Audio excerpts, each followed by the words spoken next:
Good morning friends. शुरू करते हैं हमारा आज का करंट अफेयर का सेशन। कैसे हैं आप सभी? आशा करते होंगे बेहतर होंगे और अपनी जो प्रिपरेशन है उसको भी अच्छे से कर रहे होंगे, क्योंकि एग्ज़ाम्स अगर देखा जाए, अगर आप यूपी ट्रिपल एससी के लिए प्रिपरेशन कर रहे हैं तो फिर वो भी बहुत ही पास ही आ गया है। और भी अगर किसी आप एग्ज़ाम की तैयारी कर रहे हैं तो फिर आपको अच्छे से बेहतर ढंग से तैयारी करनी है। बीएड का एग्ज़ाम मैं आप लोगों को बता दूं कि कल एक नोटिफिकेशन आया है, तो अगर आप बीएड के लिए तैयारी कर रहे हैं, आप में से कोई भी आपका कोई फ्रेंड तैयारी कर रहा है तो आप प्लीज़ उसे नोटिफाई करें कि बीएड का एग्ज़ाम अब 23 जुलाई को नहीं बल्कि 6 अगस्त को होने वाला है। और फ़िलहाल जो लखनऊ विश्वविद्यालय है उसकी तरफ से ऐसी घोषणा की गई है, जो पुराने आप लोगों के एडमिट कार्ड्स हैं उन्हीं पर आपको पेपर देने को मिलेगा, तो फिर से कोई एडमिट कार्ड वो जारी नहीं कर रहा है।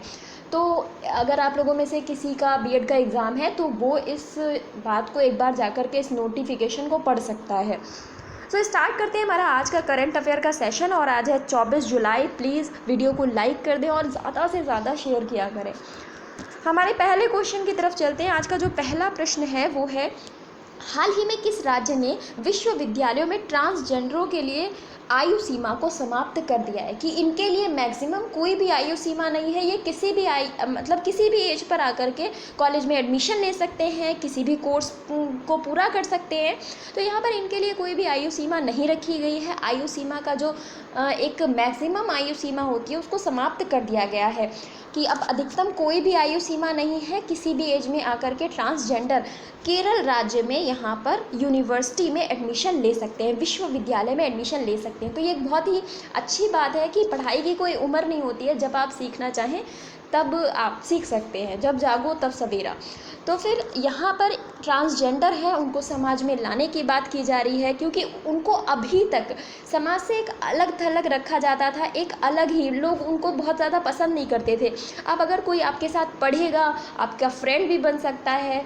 इससे ये तात्पर्य नहीं है क्योंकि कोई ट्रांसजेंडर है उसमें शायद उसकी कोई गलती नहीं है तो उसको हीन भावना से देखना और उसको जो समाज है उससे दूर रखना, ये गलत है। इसीलिए सामाजिक जो भावना है उसके साथ में उसको लाया जा रहा है, समाज के साथ उसे जोड़ा जा रहा है।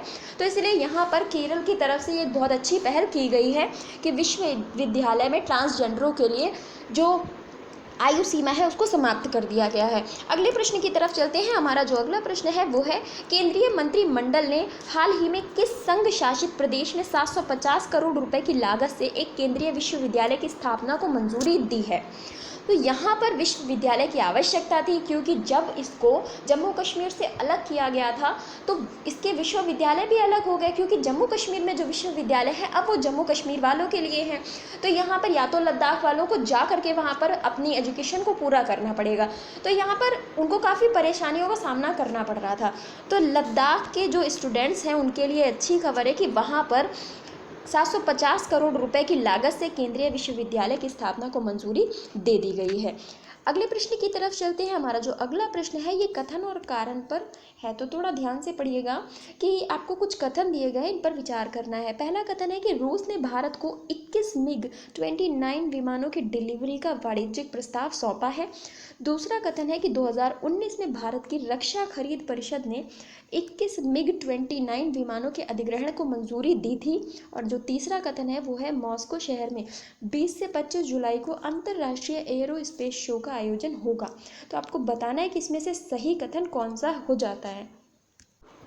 तो यहाँ पर आपको बताना है कि इनमें से कौन सा कथन सही हो जाता है। आपको सही कथन का चयन करना है। देख लीजिए, सही कथन का चयन आपको करना है।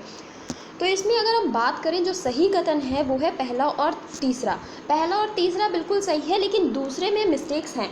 दूसरे में अगर हम बात करें तो दूसरे में जो गलती है वो 2020 यहाँ पर होगा। 2020 में भारत की रक्षा खरीद परिषद ने 21 मिग-29 विमानों के अधिग्रहण को मंजूरी दी थी, तो यहाँ पर 2020 होगा, ना कि 2019।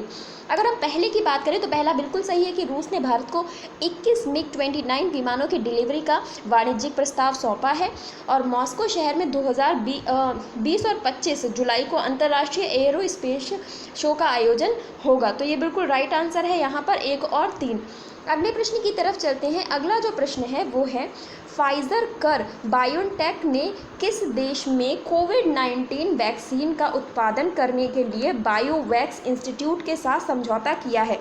तो यहाँ पर फाइज़र और बायोटेक ने किस देश में कोविड-19 वैक्सीन का उत्पादन करने के लिए बायोवैक्स इंस्टीट्यूट के साथ में समझौता किया है? तो अगर हम इसकी बात करें तो यहाँ पर ये देश हो जाता है दक्षिण अफ्रीका। दक्षिण अफ्रीका के लिए यहाँ पर समझौता किया गया है, क्योंकि अगर हम अफ्रीकन कंट्रीज़ की बात करें तो ये जो कोवैक्स योजना चल रही है उस पर निर्भर करते हैं, क्योंकि यहाँ के अधिकतर देश ऐसे हैं जिनकी जो इकोनॉमिक कंडीशन है वो बहुत ही ज़्यादा अच्छी नहीं है। तो यहाँ पर इन देशों को मदद पहुँचाने के लिए दक्षिण अफ्रीका ने एक कदम उठाया है कि हम वैक्सीन का उत्पादन करेंगे ताकि और जो देश हैं उनको मदद पहुँचाई जा सके। तो दक्षिण अफ्रीका इसका राइट आंसर हो जाएगा, और यहाँ पर 2021 के अंत तक उत्पादन शुरू करने की बात की जा रही है। अगले प्रश्न की तरफ चलते हैं। अगला प्रश्न है, राष्ट्रीय प्रसारण दिवस कब मनाया जाता है? राष्ट्रीय प्रसारण दिवस आपसे पूछा जा रहा है कि ये कब मनाया जाता है? तो ये मनाया जाता है 23 जुलाई को। 23 जुलाई को हम मनाते हैं राष्ट्रीय प्रसारण दिवस। अगर प्रसारण की बात करें तो 1927 में पहली बार रेडियो प्रसारण बॉम्बे स्टेशन से शुरू किया गया था। तो भारत में अगर प्रसारण की बात करें तो 1927 में पहला रेडियो का प्रसारण किया गया था बॉम्बे स्टेशन की तरफ से। तो ये एक नवीन उसकी बात करिए कि किसी कंपनी के अंतर्गत आने के बाद भारतीय शासन के अंतर्गत अगर हम बात करें तो वो 1927 से शुरू किया गया था। अगले क्वेश्चन की तरफ चलते हैं। और अभी देखिए, आज़ादी से पहले ये प्रसारण शुरू किया गया था, क्योंकि 1927 हम तो 1947 में आज़ाद हुए थे ना। नेक्स्ट क्वेश्चन है कि माल्टा लगातार 5वें ओलंपिक में गोल करने वाली पहली फुटबॉलर बनी है, और ये किस देश से संबंधित है आपको बताना है। तो अभी ओलंपिक्स शुरू हो गए हैं, आपको पता है कि 23 जुलाई से यहाँ पर ओलंपिक शुरू किए गए हैं। तो यहाँ पर फुटबॉल का मैच हुआ है जिसमें माल्टा ने ओलंपिक में गोल कर दिया, और 5वां गोल लगातार 5वें ओलंपिक में लगातार इन्होंने गोल किया है। तो इसीलिए ये चर्चा में है, और ऐसा करने वाली ये पहली खिलाड़ी बन गई हैं। और ये संबंधित है ब्राज़ील से। तो ये ब्राज़ील की रहने वाली हैं जिनका नाम है माल्टा, और लगातार 5वें ओलंपिक में गोल करने वाली ये पहली फुटबॉलर बन गई हैं। नेक्स्ट क्वेश्चन की तरफ चलते हैं। हमारा जो अगला प्रश्न है वो है, हाल ही में भारतीय नौसेना और ब्रिटिश रॉयल नेवी ने कहाँ पासेक्स अभ्यास संपन्न किया है? तो ये पासेक्स अभ्यास कई नाम से होता है और कई देशों के साथ में होता है। ऐसा नहीं है कि सिर्फ ब्रिटेन के साथ में होता है, पासेक्स अभ्यास किया जाता है, ये नेवी का अभ्यास होता है। तो यहाँ पर भारतीय नौसेना और ब्रिटिश रॉयल नेवी के बीच में पासेक्स अभ्यास हुआ है, और ये हुआ है बंगाल की खाड़ी में, जो कि भारत के पास स्थित है।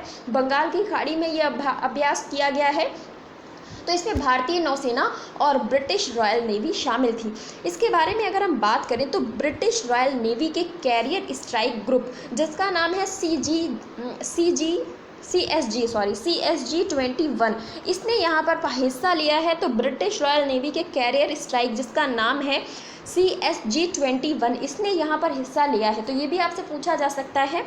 नेक्स्ट क्वेश्चन की तरफ चलते हैं। हमारा जो अगला प्रश्न है वो है, संयुक्त राष्ट्र महासभा के अध्यक्ष अभी हाल ही में ये चुने गए थे जिनका नाम है अब्दुल्ला शाहिद। ये भारत यात्रा पर हैं और ये किस देश से संबंधित हैं?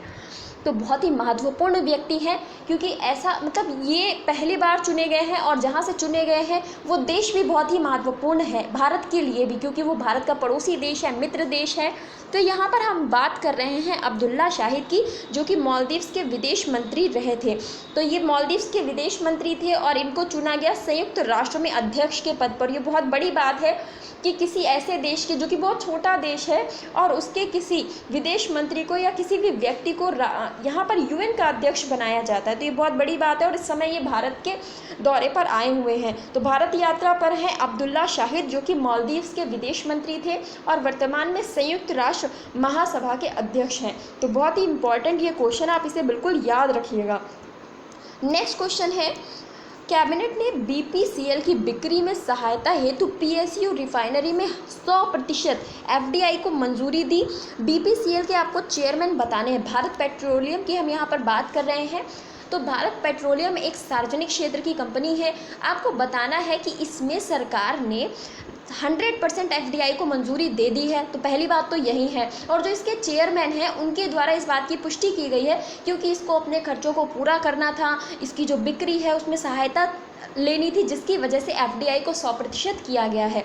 तो यहाँ पर के पद्माकर जो हैं, के पद्माकर हो जाते हैं बीपीसीएल के चेयरमैन। तो बीपीसीएल ने 100% एफडीआई को मंजूरी दे दी है। कैबिनेट ने यहाँ पर बीपीसीएल में 100% एफडीआई को मंजूरी दे दी है। तो मतलब 100% का निवेश अब इसमें विदेशी निवेश किया जा सकता है। और के पद्माकर के द्वारा इस बात की पुष्टि की गई है, जो कि बीपीसीएल के चेयरमैन हो जाते हैं। अगले प्रश्न की तरफ चलते हैं। हमारा जो अगला प्रश्न है वो है, अंतर्राष्ट्रीय मुद्रा कोष के अनुसार 2021 के लिए वैश्विक दर लगभग कितने प्रतिशत रहेगी। अगर हम लोग बात करें जो वैश्विक विकास दर है कि विश्व के स्तर पर जो अर्थव्यवस्था है कितनी बढ़ेगी या घटेगी किस हिसाब से, तो यहाँ पर वैश्विक स्तर पर जो विकास की दर है उसको 6% तक बताया गया है कि यहाँ पर 6% ये विकास की दर रहेगी। और ये घोषणा की गई है अंतर्राष्ट्रीय मुद्रा कोष के द्वारा। अंतर्राष्ट्रीय मुद्रा कोष IMF, इसको हम लोग शॉर्ट फॉर्म में बोलते हैं। तो ये भी बहुत महत्वपूर्ण प्रश्न बनता है। अगर हम बात करें, ऊपर अभी एक क्वेश्चन था कि ये निजी निवेश की यहाँ पर बात हो रही है, तो बहुत लोग निजी निवेश के विरोधी रहते हैं कि उनका कहना है कि निजी निवेश एक बार फिर देश को दूसरों के हाथों में दे देना है। लेकिन ऐसा नहीं है। निजी निवेश कहीं ना कहीं फ़ायदेमंद भी है कि जिस कंपनी को सरकार नहीं चला पा रही है, जिस कंपनी के खर्चों को सरकार पूरा नहीं कर पा रही है, अगर, और जाहिर सी बात है कि उसमें बहुत सारे लोग उससे जुड़े होंगे, उसमें बहुत सारे लोग काम करते होंगे, और अगर कल को वो बंद हो गई तो उन सभी लोगों की नौकरी चले जाएगी और वो सभी लोग बेरोजगार हो जाएंगे। तो ऐसी स्थिति में विदेशी निवेश के माध्यम से उस कंपनी को चलाए रखना और अच्छी स्थिति में बनाए रखना, ये एक अच्छी बात होती है कि वहाँ के नागरिकों को रोजगार मिल रहा है। तो कुछ हद तक जो निजी निवेश है, जो निजी कंपनियां हैं, उनमें जो विदेशी निवेश है अगर हो जाता है या किसी भी उसका निजीकरण किया जा रहा है, तो इसमें कोई बुराई नहीं है। निजीकरण कहीं ना कहीं किसी कंपनी के स्वास्थ्य को सुधारने के लिए एक बेहतर प्रक्रिया हो सकती है। रेलवे में भी निजीकरण करना बहुत ही ज़रूरी है, क्योंकि रेलवे जिसका, अगर हम बात करें केवल रेलवे का बजट, जो पूरे देश का बजट था उससे कहीं 6% ज़्यादा हुआ करता था, आज उस रेलवे को दर दर भटकना पड़ रहा है, उसके पास पैसा नहीं है। तो ऐसी स्थिति में अगर निजीकरण किया जाएगा तो रेलवे की जो प्रक्रिया है, जो आप घंटों वेट करते हैं किसी भी ट्रेन के लिए, उसमें बदलाव लाया जा सकेगा, उसमें सुधार किया जा सकेगा। तो ये एक अच्छी चीज़ है और लोगों को रोज़गार भी मिल सकेगा। तो निजीकरण कोई बुरी प्रक्रिया नहीं है, आप ये चीज़ हमेशा याद रखिएगा। अगले प्रश्न की तरफ चलते हैं। और जो अगला प्रश्न है कि हाल ही में किस देश ने स्पेस राइस को अपनी पहली फसल की कटाई की है। यहाँ पर स्पेस राइस की पहली फसल की कटाई की गई है।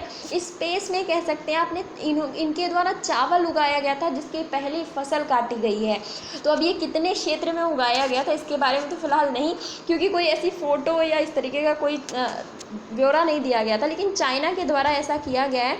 और चाइना ने स्पेस में चावल की फसल उगाई थी जिसकी पहली कटाई करी गई है चाइना के द्वारा।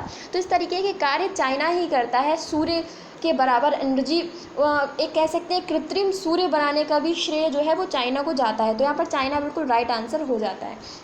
तो ये था हमारा आज का सेशन। अब कैसा लगा प्लीज़ कमेंट बॉक्स में ज़रूर बताइएगा। और आज के लिए फ़िलहाल इतना ही। Thank you so much.